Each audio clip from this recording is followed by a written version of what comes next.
1 तारीख से गेहूं की सरकारी खरीद शुरू हो चुकी है और 26 तारीख से हमने सरसों की सरकारी खरीद शुरू कर दी थी रोहतक अनाज मंडी में। यहाँ जो प्रबंध की जो व्यवस्था है, हमने सारी मंडी की सफाई करवा दी गई है, पानी की व्यवस्था करवा दी गई है। किसानों के लिए अटल किसान कैंटीन का भी प्रबंध किया हुआ है, जो कि लंच प्रोवाइड करवाती है किसानों को। तो कोई भी किसान भाई वहाँ 10 रुपये की अपनी थाली मिलती है, तो उससे थाली लेकर और लंच ले सकता है। उसके अलावा किसानों को बैठने की व्यवस्था भी हमने यहाँ की हुई है।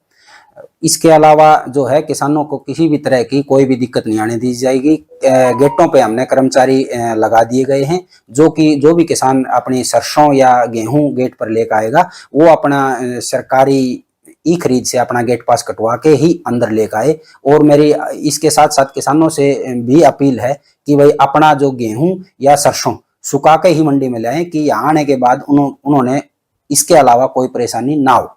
देखो ऐसा है, एजेंसियों के पास बारदाने की पूरी मात्रा है यहाँ पर। इसके अलावा जहाँ तक उठान की बात है, तो उठान का किसान जो मंडी में आया उसका गेहूं खरीदा गया, उससे वो रिलेट नहीं करता।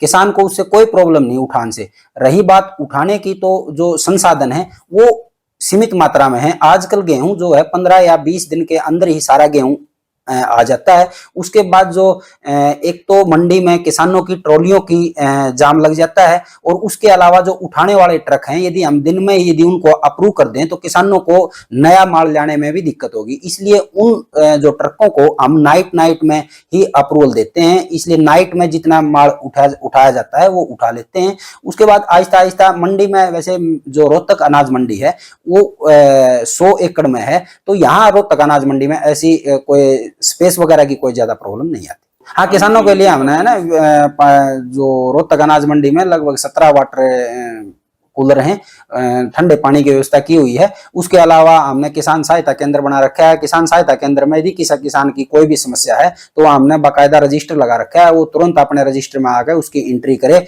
और पोर्टल से संबंधित भी कोई समस्या है तो हमने कर्मचारी लगाए हुए हैं, उन कर्मचारियों के पास जाकर अपना जो भी समस्या है उसका निर्धारण करवा सकते हैं। अभी तक जो रोहतक अनाज मंडी में सरसों की कम ही मात्रा आई है, लगभग कल तक 200 क्विंटल के आसपास सरसों खरीदी गई है।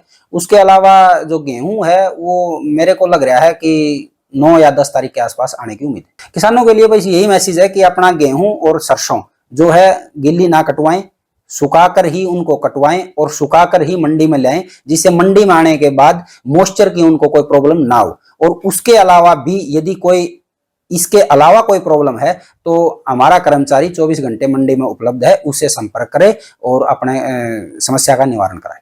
सरकार तो ये कह रही है कि दाना खरीदा जाएगा किसान का। बिल्कुल दाना खरीदा जाएगा किसान का। जो भी किसान पोर्टल पे है और पोर्टल पे उसने अपने उसका रजिस्ट्रेशन करा रखा है, उसका दाना खरीदा जाएगा। जो ले आया हूँ जी, 5 किले जो है जी, 100 मन जो आगे होंगे जी। ठीक, कुछ तो गवर्नमेंट ने पीट दिया भाव, कुछ भगवान ने, ओलावृष्टि से बिल्कुल खत्म हो गया। 5 किलो में तो जी बिल्कुल नहीं हुई, बिल्कुल नहीं हुआ जी। और मुआवजा देती है गवर्नमेंट, देती है। हम बाध्य साथ जब जमीन बोनिया है जी, हमारी जमीन हम जिससे ले रहे हैं जमीन वो तो हमारे को देगा नहीं आई, क्यों वो जमीन और दूसरे को दे देता है। इतना हमारा मुआवजा गवर्नमेंट देने का टाइम आवा है, इतने जमीन हमारे हाथ से छूट जाती है।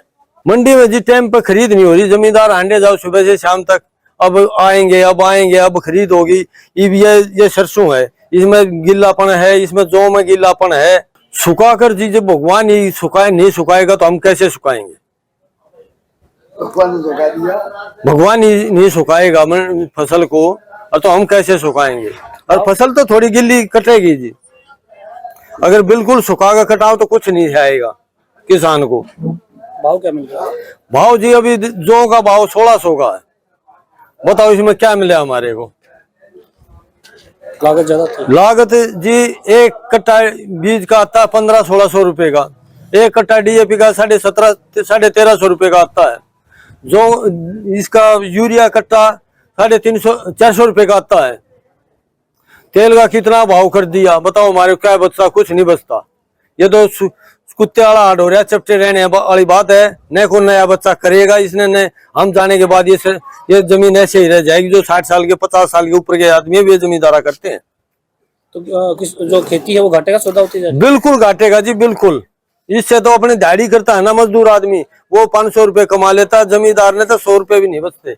गेहूं की फसल धीरे धीरे चालू हो जाएगी, अभी पक्के तैयार नहीं हुआ है, अभी कच्ची फसल खड़ी है, 2 या 5 दिन में आने चालू हो जाएगी।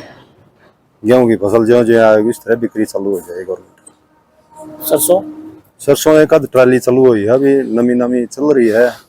और जो सरसों खरीदी जा रही है वो हैंडलिंग एजेंट के थ्रू खरीदी जा रही है। जो आड़ती है बिल्कुल आड़ती बीच से निकाल दिया है, धीरे धीरे आड़ती खत्म हो जाएगा। आड़ती खत्म हो जाएगा तो जमींदार भी खत्म हो जाएगा, कारण कोई भी नहीं बचेगा। कारण ये है आड़त तो देती नहीं किसान इसको, आड़ती को सरसों में कोई आड़त नहीं विशेष, फ्री में काम करवाना चाहती है आड़ती से। फ्री में काम कराए तो बच्चे कहाँ से पढ़ेंगे, क्या खाएंगे क्या पिएंगे? नहीं, किसान के खाते में नहीं। सरकार ने बगैर आड़त काम चालू कर दिया। एफर्ड खरीद रही है, हैंडलिंग एजेंट के थ्रू खरीद रही है। हैंडलिंग एजेंट को कुछ 2 या 4 रुपए दे देगी, वो उसके साथ में वो काम करवा लेगी, फ्री में काम करवा के बाद में कटौती वटौती होगी, उसको भी कुछ नहीं मिलेगा।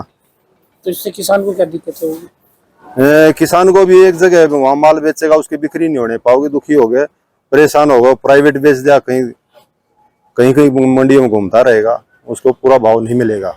गेहूं का 2275 है और सरसों का 5650 रुपये है MSP रेट। हाँ, आड़तियों की तैयारी पूरी है। आड़तियों आड़त नहीं मिलेगी, तैयारी का क्या करेंगे?